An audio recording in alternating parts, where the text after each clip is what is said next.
Yes. Is love your decision? Yes. Is peace your decision?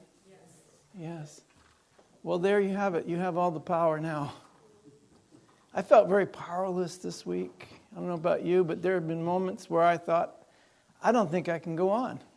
I don't. Are any of you guys wearing the colors? I see some blue and yellow. Blue and yellow. Right? Because we're all brothers and sisters. We stand with our brothers and sisters in the Ukraine who are experiencing unthinkable violence and oppression and attack and murder right here. I mean, right in this time that we call 2022. I didn't even think I was going to make it this far. 2022. When I was a kid, that was way in the future. And I did envision peace in 2022 for all mankind, for all the world. And so I wake up some days and I say, what happened? What happened to all those days that I prayed and meditated and envisioned world peace? What happened to all those days where I said, I'm going to lay down my grievances and forgive? What happened to all that? Where's the result of all of my spiritual practice? Maybe it'd be worse if you hadn't. Maybe it would be worse if I hadn't. That's one way of looking at it. That's one way of looking at it. And maybe there's a place where none of those things exist. That place is the mind of God. And that place is where I'm calling you to visit today. Where I'm asking you to take a little vacation and visit the mind of God. Because you're going to find, like Mike offered in the meditation, that that's who we truly are. That we really are love, and we don't have to do anything to be that. We are born in love, for love, and we intend to bring more love into the world. Amen. And I believe that this is a place. This is a turning point. I almost passed out before I got up here to deliver this message. Because I feel it's the most important message I've ever delivered in my whole life. And I've been around the world and I've been doing this for 30 years. And I do feel that this is an opportunity, a turning point for humankind. But first, let us take a moment and go to that place, the mind of God. And let's dwell there for the people of Ukraine right now, in the silence.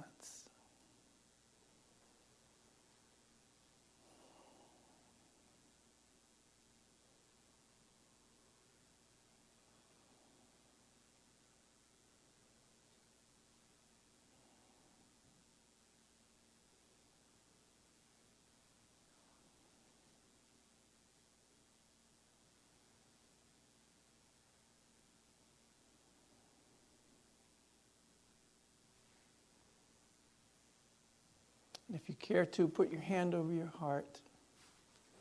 Breathe in the peace of God, the place where there is only peace.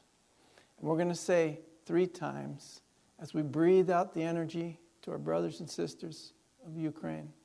Peace, peace, peace. Ready? Breathe it in and out. Peace, peace, peace.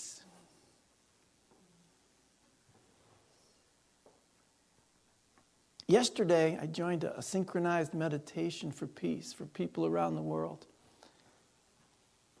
And there was a granddaughter and grandmother from the Ukraine who were teaching exactly what we're teaching, the oneness of humankind and the shared humanity and divinity, and the utter disbelief that war is still happening. And needless war is still happening in this time in which we live.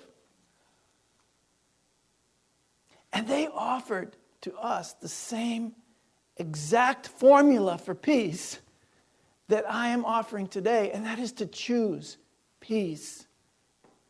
To don't wait for somebody else or something else to happen. Because as we were born in love, we were also born in peace. And we are inherently wired for cooperation and peace.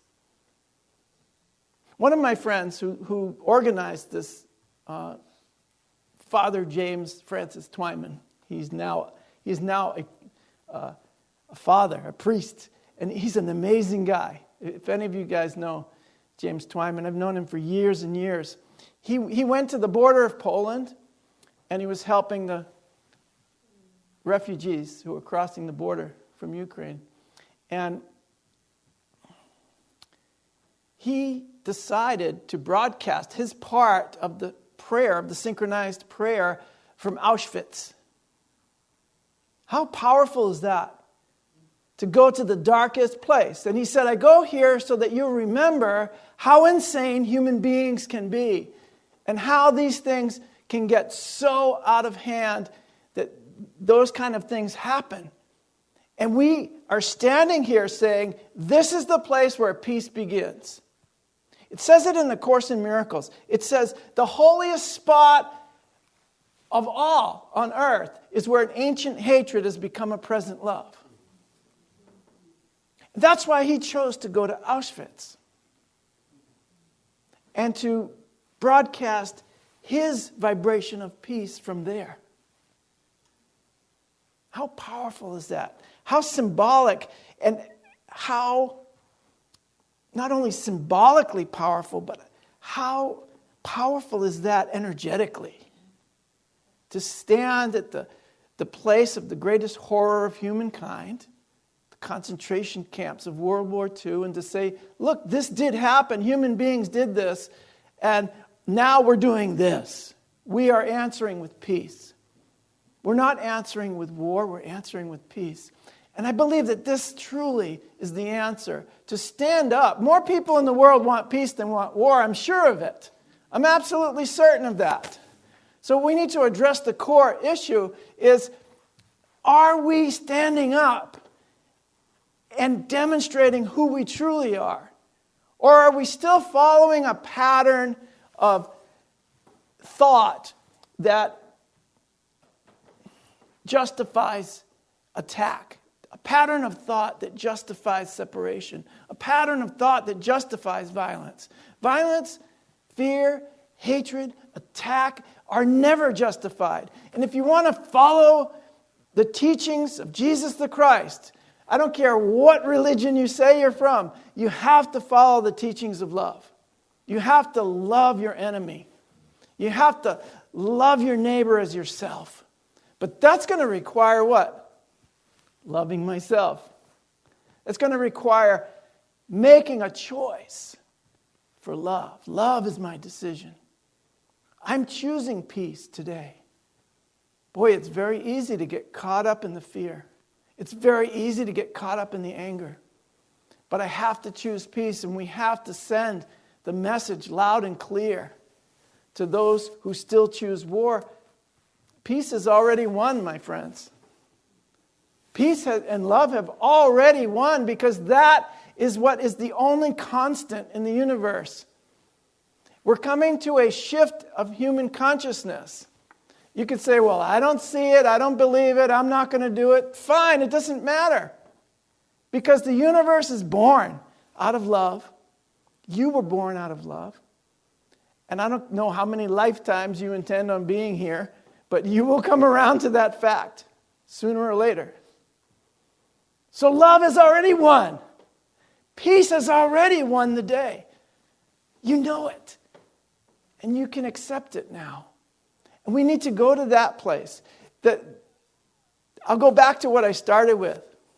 The reason I don't see or feel or experience the results of all of my prayer is because I first have made the war real in my mind. And therefore, it won. I've given it reality. I've given it power over me. That's not what the Ukrainian people are doing. And I'll demonstrate that to you in a minute. But what has won the day already is the acknowledgement that love and peace live in me. It's inherent in me. And so nothing can possibly take that away from you. Nothing can kill the light in you or the Christ in you. It's impossible. So, with the whole world standing witness right now to the insanity, the futility, the unsustainability of war, the call for peace really is louder than ever before in my lifetime and ever before, I think, in the history of the world. It's a turning point. It's a saturation point. We've had enough. So let us be certain, every person that chooses peace is going to bring us closer to the recognition of our oneness, of our interdependence, of our shared humanity. Everyone that chooses peace is going to bring us closer to the recognition of our shared divinity. That God lives in you just as much as it lives in anyone else. Just as much as it lived in Jesus or Buddha or any other teacher. That divinity lives in you. God lives in you. And you can turn on that power. And I know you will. Because I'm going to join with you in that. I'm going to join with you in a dedication to peace. I am going to choose peace today. Not just envision it. Not just visualize it, which is what I've been doing for years, but choose it. That's what I'm going to do starting right now. Every person that chooses peace will bring us closer to the recognition of our oneness, our shared humanity, our shared divinity. You know what? This is our George Floyd moment for the whole world. Because this guy, Vladimir Putin, has an army, and that army's got its knee on the neck of Ukraine right now. And we're watching. Maybe we have the video camera, but we're all watching. Ukraine saying, I can't breathe. I can't breathe. What are we're standing around watching, or are we going to choose peace? This is our George Floyd moment. We had a shift in consciousness when we watched for 8 minutes and 46 seconds George Floyd being strangled by somebody's knee, being murdered. We watched him being murdered. Now we're watching the people of Ukraine being murdered. And I think this is the moment where we've said, and we're going to say, I've had enough. Of course, my answer is always spiritual, because that's where everything begins. If I've had enough of war, I'm going to have to choose peace. I'm going to have to choose it so powerfully within myself that it resounds around the world. I'm going to have the courage to go, like my friend did, to the border of Ukraine, or to pray from Auschwitz, or to show up wherever the darkest conflict is and be the light. And ask everyone to join me there in the light. It's not enough to say, well, I'm okay. I live on Cape Cod. I have a nice house, and I've got my retirement. And I got 7 grocery stores. I counted them. I've got 7 grocery stores that I can go to buy food. It's kind of obscene when you think of that in comparison to someone that doesn't have food at all. So what can I do about it? I can choose a life that is dedicated towards acknowledging our shared need, our shared humanity, and more importantly, our shared divinity.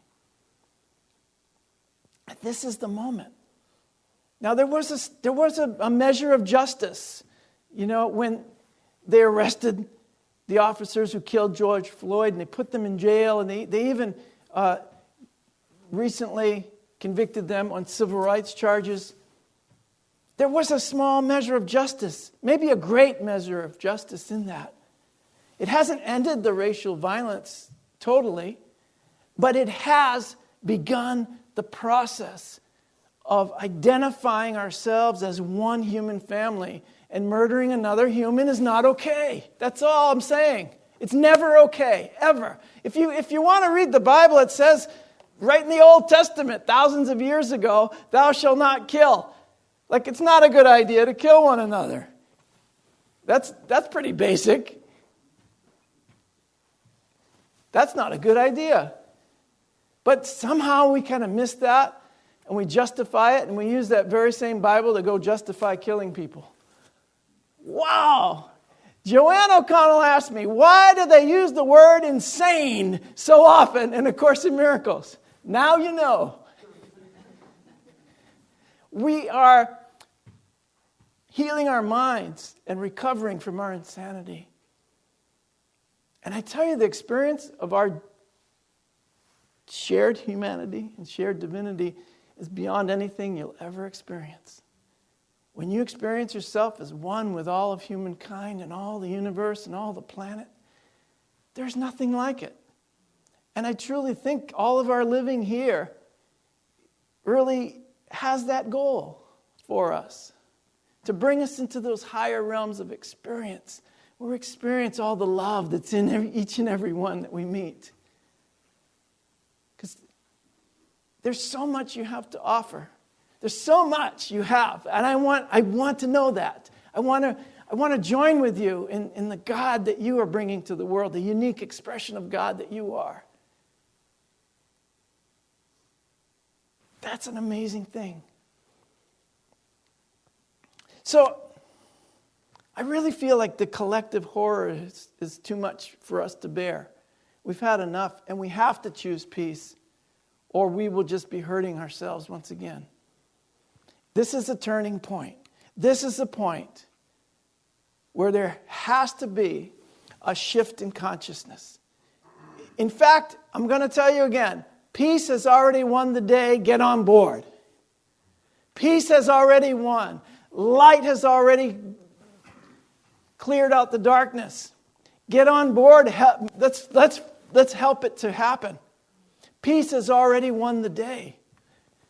But it's only going to seem that way to you when you've chosen peace in your life and in your heart. When you offer that to everyone. So we're being called to be peacemakers. Blessed are the peacemakers, for they will be called children of God. Well, you will recognize for yourself that you are one with God. It doesn't matter what anybody calls me. I just want to experience it.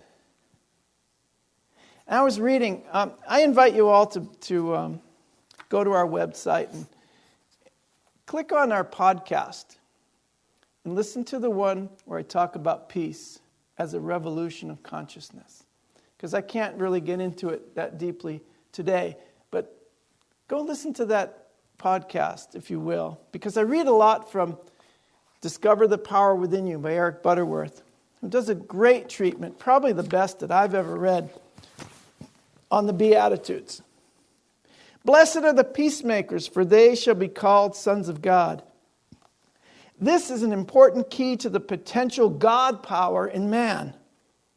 Man is a spiritual being, a true child of God in spirit, but he only becomes this, in fact, an expression when he is attuned to the infinite and expresses his God potential of love and peace. So even though you are a true child of God, you're not going to experience it until you're expressing it, until you're attuned to it and expressing your God power of love and peace. You won't know it. You'll be playing a different role in a different game with yourself. That game of separation, that game of being less than what God created you to be. But you can choose it.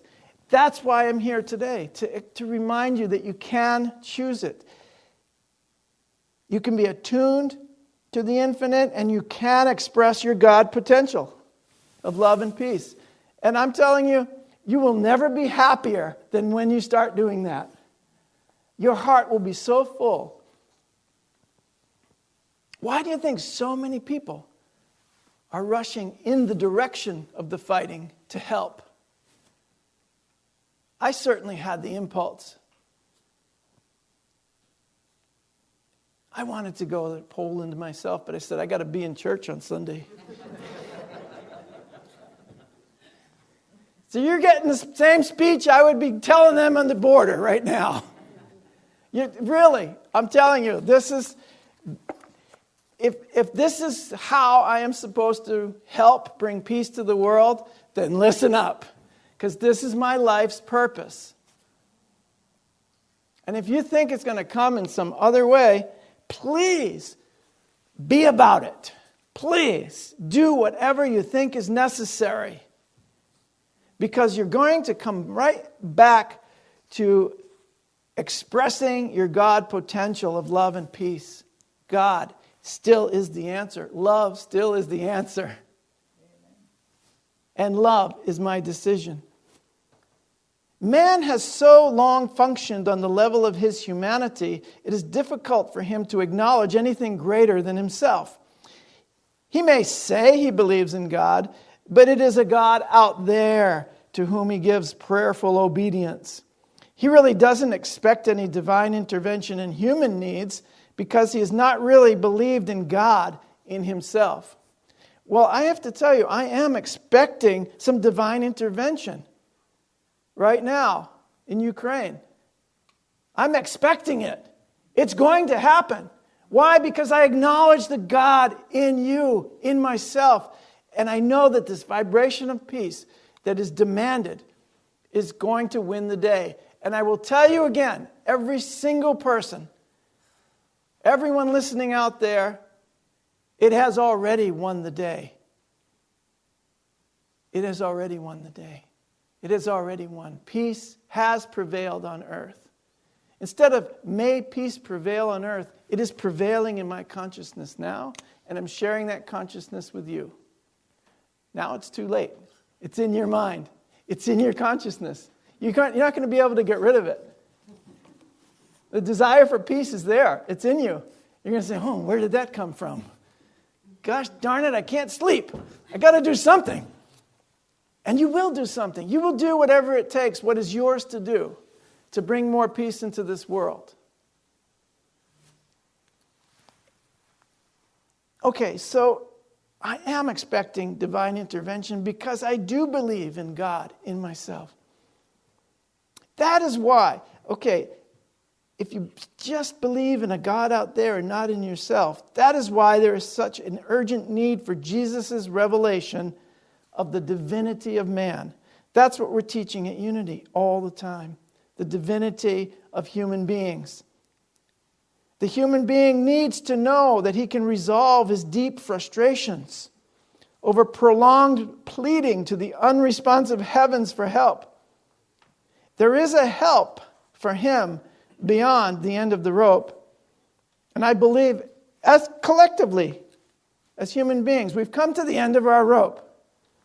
Enough is enough.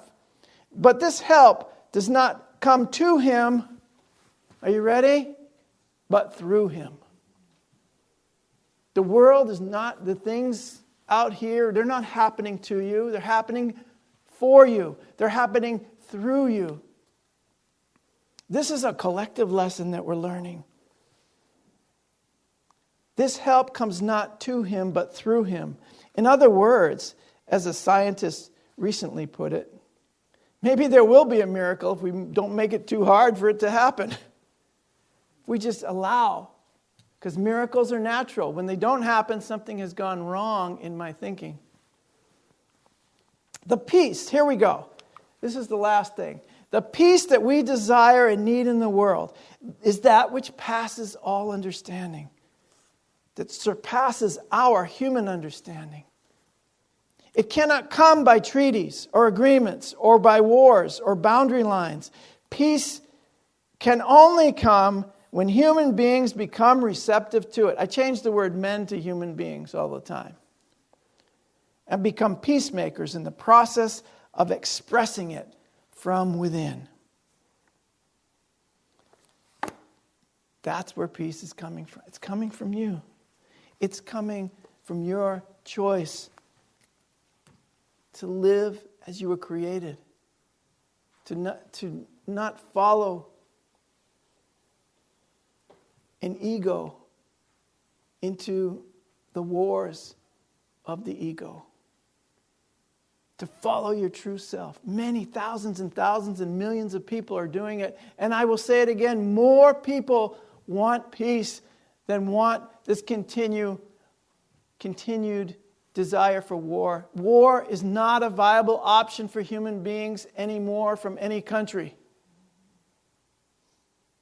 Peace has won the day. We have dismantled all the weapons, all the nuclear weapons, and all the other weapons. I'm sorry, guys. I know some of these guys out there love their guns, and that's fine with me as long as you remember peace has won the day. And those guns will also be dismantled and will be taken from the face of the earth out of our necessity to love one another. Wow, I'm pushing a lot of buttons for life. I love it. Let's keep pushing those buttons. Don't worry about that. I want to push your buttons. I want to push the button for peace. I want to push the button that says, wait a minute, I really can't stand having kids die any longer. What did they do to you? Right? What did those children, how do they deserve getting bombed? You know, it doesn't make sense, does it? Okay, what does make sense? To me, this teaching. The teaching of Jesus the Christ. The teaching of Buddha. The teachings of any spiritual master that has seen how beautiful we are. How wonderfully we were created and shaped out of divinity. That we have God stuff within us. Every teacher that's ever taught that, that's the story that I want to tell. And I want to live. I don't just want to tell it, I want to live it too. Absolutely. Because blessed are the peacemakers. Blessed are the peacemakers. So just a couple days ago, President of Ukraine, in a speech to the European Union, and this was brought to us yesterday during our global peace prayer by the young woman, the granddaughter. He said, life will win over death, and light will win over darkness. Sounded a lot like Martin Luther King's speech. But in order for this to happen, we have to be committed to peace. We have to be committed to life and light. We have to make that our life. We can't entertain that fighting and destruction are viable alternatives any longer. And I know that it takes a lot of courage to show up in a dark place and be the light. But that's what we need to do. And you know what? That's what fills you with joy. That's what fills you with so much appreciation for life. Is when you show up and acknowledge that we are all born in divinity, that we all share the same humanity. The truth is, you are a spiritual being. You are a true child of God. You are healed, you're whole, you're complete, you're magnificent, you're beautiful, you're loving. That's the truth about you, and no one can take that away from you. But it will not be a fact for you, and you will not express your true self in the world until you are attuned to it, till you are attuned to the infinite.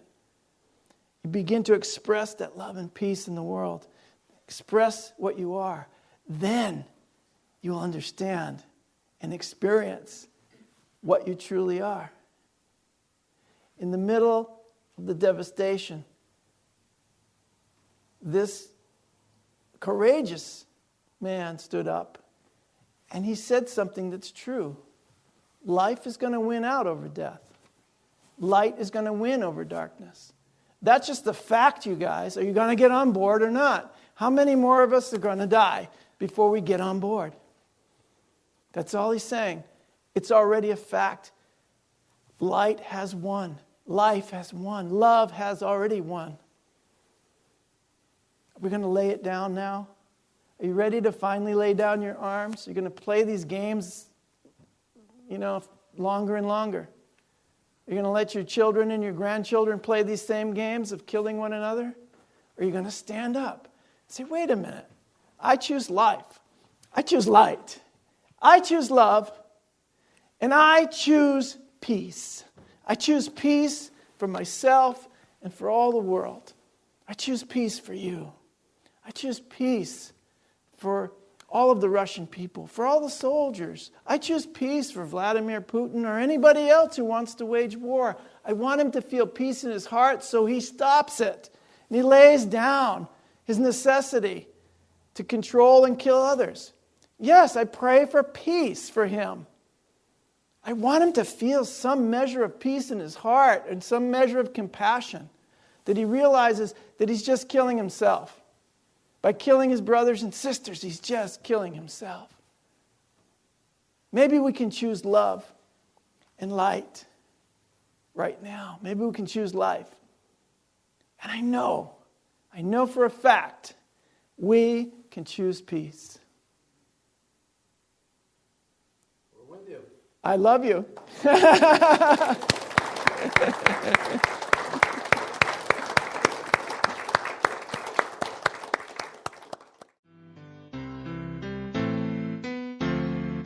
You have been watching the message from our Sunday celebration service here at Unity on Cape Cod, providing a positive path for spiritual living.